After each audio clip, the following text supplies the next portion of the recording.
Bills are going to play the Patriots coming up this weekend. Eric Wood is a former Bills center and his fourth season as the Bills radio color analyst. Eric, thanks for joining us. Let me start at the end of Monday night's game when the players are in the locker room. Were they told anything about possibly staying or playing that game on Tuesday? I'm not sure exactly how that shook out. I was in the broadcast booth, and to my knowledge, all the focus was on Demar, and they simply were saying, look, we're not playing this game tonight. And I can't imagine that anyone would have been in an emotional state to play that game within the 48-hour rule that they would have needed to get that game in. What were you told when you were in the broadcast booth about, first of all, Demar's health and then the situation involving going back to Buffalo? We were just simply waiting on information as it came, like everyone else was in the stadium. And at first, no one knew the severity of the situation. Unfortunately, we've become accustomed to seeing carts come on the field and even at times ambulances. But based upon the players' reaction, the coach's reaction, the way they lined up everybody to block the viewing of CPR given to Demar on the field for almost 10 minutes, we knew that this was a much different situation than we're used to seeing in a football game. Tell us who Demar is. Demar Hammond's a special young man. I actually had the pleasure of covering him in college when he was at the University of Pittsburgh, and I was working at ESPN. And we'd sit down for production meetings with Pat Narduzzi, and they had guys drafted higher than him in the draft. But he would always talk about what a special young man Demar is, and then also talk about how he would play a long time in the NFL. That's just the type of player and person that he is. And then, like anything, when you get to the NFL and your platform gets magnified, often that impact that you can have on others gets impacted. And I love how over these last couple of days, so much has been shared about the impact that Demar has made on his teammates, the Buffalo community, the Pittsburgh community, and then so many others through tour drives in his foundation. He's just truly a special young man. What did you see on the play? And it just looked like a routine hit, Dan. What I saw is very similar to what you saw. It looked like a routine play, and then when he stood up and went back down, automatically you think head injury, just the way he collapsed. You think likely a head injury, potentially spinal. It's, this cardiac arrest is not something that was on anybody's minds. And so it went to commercial break, and while we were watching in the stadium, silence fell over maybe the loudest stadium I've heard this entire season. Silence falls over the stadium as everybody's watching the players' reaction. And then, obviously, the situation just grew more and more tense as Demar didn't get up. And we've just become so used to seeing as well, a guy gets carted off, or even as he's going into an ambulance, you get that wave or a thumbs up. Yeah. But in this situation, we knew after a few minutes that likely wasn't coming.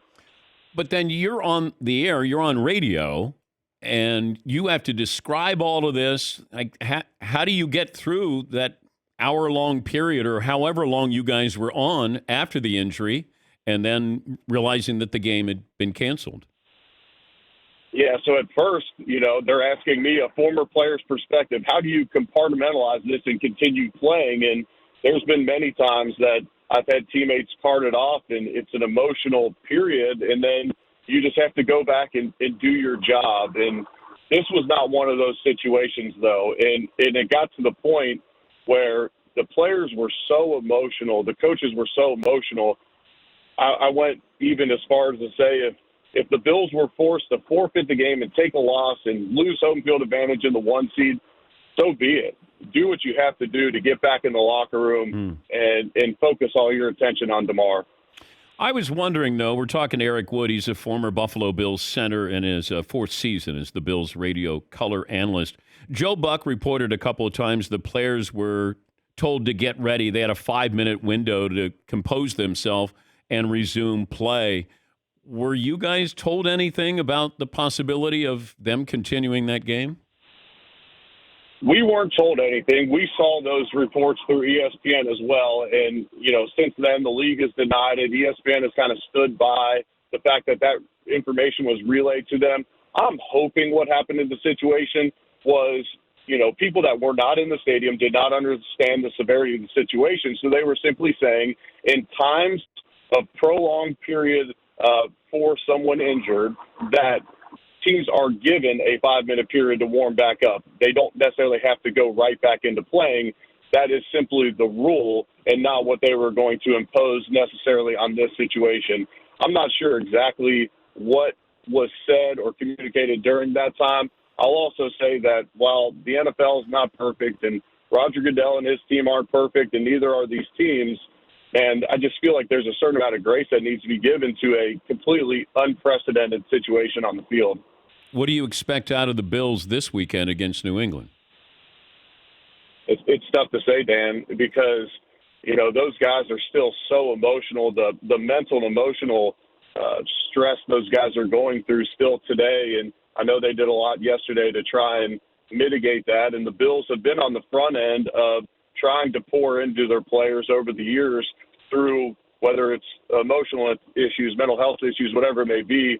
They've kind of been on the front end of that. But that staff and all the help that they provided, they're on full task force now because a lot of those guys are traumatized from what they saw. And, I know from coming back from broken legs and ACLs, whatever it may be, that it could be tough to step on the field that next time. A little bit of hesitancy, and then you get back to normal. And how long it takes these guys to get back to normal is yet to be seen. I know the preparation for this upcoming game is going to be distracted. You have a game coming up against the Patriots where, it's win and in for them. The Bills, not sure of how the results will be canceled from the last game, could have a lot at stake as well on the field when you consider, if they win against Cincinnati and win against New England, they're the number 1 overall seed. You get that bye week and you host throughout the playoffs. But I can tell you that the result of that game, the seeding for the playoffs, in a lot of cases, will be the farthest thing from their minds today. Were you on the plane ride home? I wasn't. Home for me is in Louisville, Kentucky. So I drove back from Cincinnati that night and just stayed in communication with as many people as I could. Eric, thank you. We appreciate your time. Good luck with the Patriots game and the postseason. Thank you again. I appreciate it, Dan. That's Eric Wood.